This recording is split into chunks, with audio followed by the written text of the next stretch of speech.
চালটা যত ফুটবে তত নরম হবে, পিঠে খেতে খুবই ভালো লাগবে।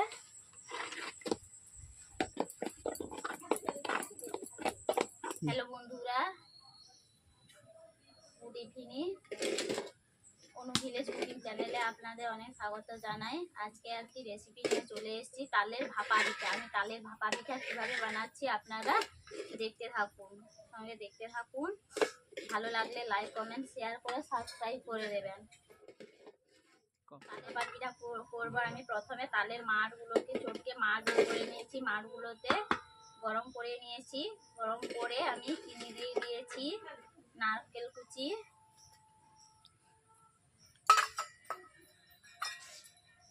নুন,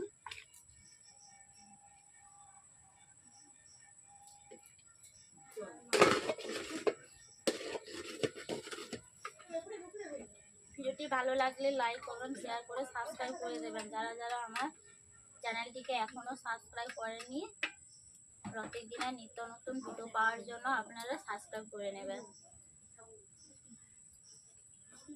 আর আমার নতুন ফেসবুকে আপনারা ফলো করে দেবেন। আগে থেকে আমি মিক্সিতে চাল বেটে রেখেছিলাম, ওই চালগুলো দিয়ে দিচ্ছি।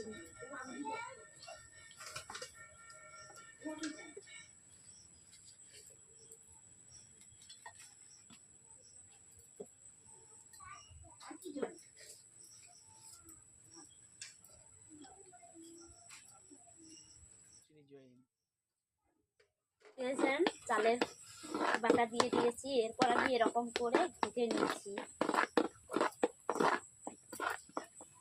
এরকম আমি 5 মিনিট ঘেটে নিচ্ছি যাতে চালটা ফোটে। চালটা যত ফুটবে তত নরম হবে, পিঠে খেতে খুবই ভালো লাগবে।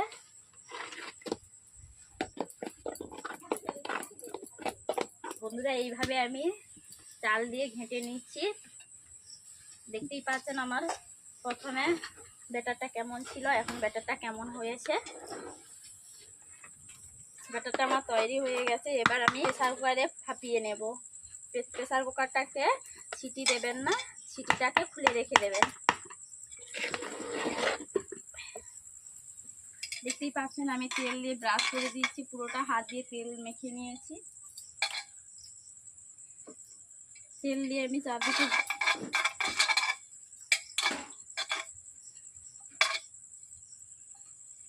আমি তেল দিয়ে মাখিয়ে নিয়েছি প্রেসার কুকারটাকে। কুকারের ঢাকনার উপরে সিটিটাকে খুলে দেবেন আপনারা এইভাবে। আমি সিটি খুলে নিয়েছি। এর মধ্যে আমি কুকারের মধ্যে ব্যাটারটাকে দিয়ে দেব। দেখে নিন আপনারা বন্ধুরা আমি কেমন ভাবে করছি। তবে ব্যাটারটাকে কুকারের মধ্যে ভরে দিচ্ছি।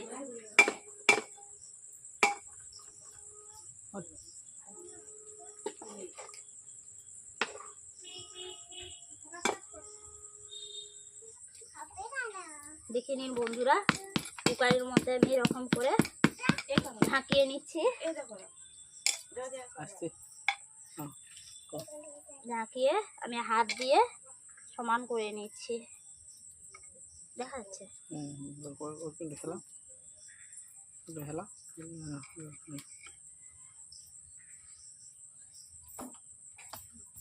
চারদিকে আমি সমান করে দিচ্ছি যাতে পিঠেটা কোথাও ফাঁপা না থাকে। আমি এরকম করে ঢাকিয়ে নিচ্ছি।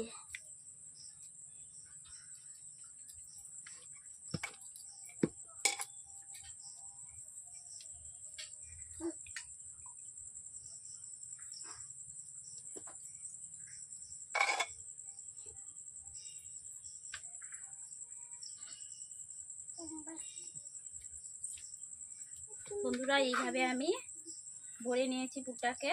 দেখতেই পাচ্ছেন আমি ভাপা পিঠা তৈরির জন্য আমার প্রেসার কুকারে রেডি হয়ে গেছে। এরপর আমি ঢাকনা লাগিয়ে দিচ্ছি।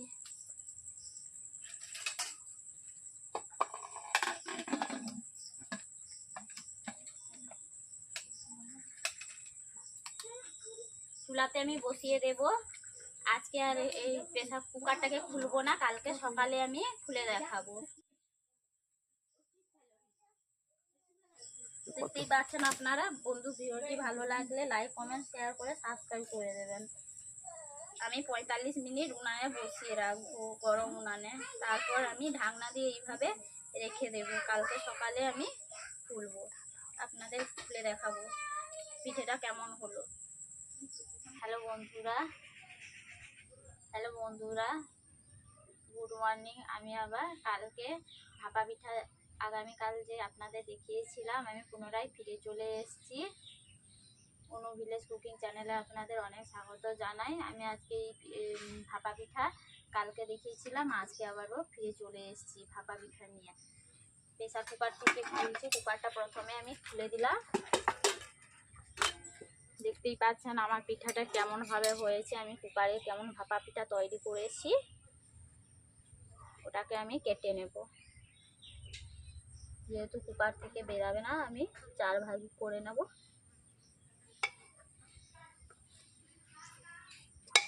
বের করে নিচ্ছি কিভাবে, আপনারা দেখতেই থাকুন আমার সঙ্গে।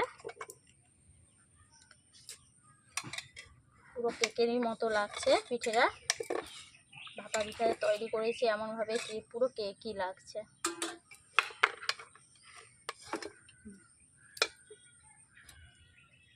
দেখতেই পাচ্ছেন কেকের মতো নরম হয়েছে ভাপা পিঠাটা, বেশি পেছনও পুড়েনি। দেখতেই পাচ্ছেন পিঠাটা আমি কেমনভাবে বের করেছি, আপনারা এইভাবে বের করে নেবেন। এক এক করে এরকম করে আমি উঠিয়ে নিচ্ছি।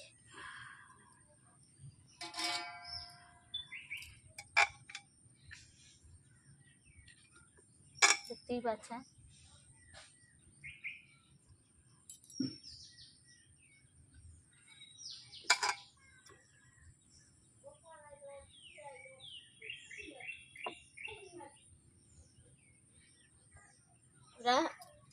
আমি কেমনভাবে পিঠেটা আগামীকাল বানিয়েছিলাম, দেখতেই পেয়েছেন। আর ভাপিয়ে নিয়েছি পিঠেগুলো কেমনভাবে সকালে আজকে বের করে আপনাদের দেখাচ্ছি কেমনভাবে হয়েছে। খুব সুন্দরই হয়েছে। এইভাবে আপনারা বাড়িতে বানিয়ে খাবেন পিঠেগুলো। পিঠেটা কেমন হলো কমেন্ট বক্সে আমাকে জানিয়ে দেবেন। ভালো লাগলে লাইক, কমেন্ট, শেয়ার করে সাবস্ক্রাইব করে দেবেন এবং আমার নতুন ফেসবুকটি ফলো করে দেবেন।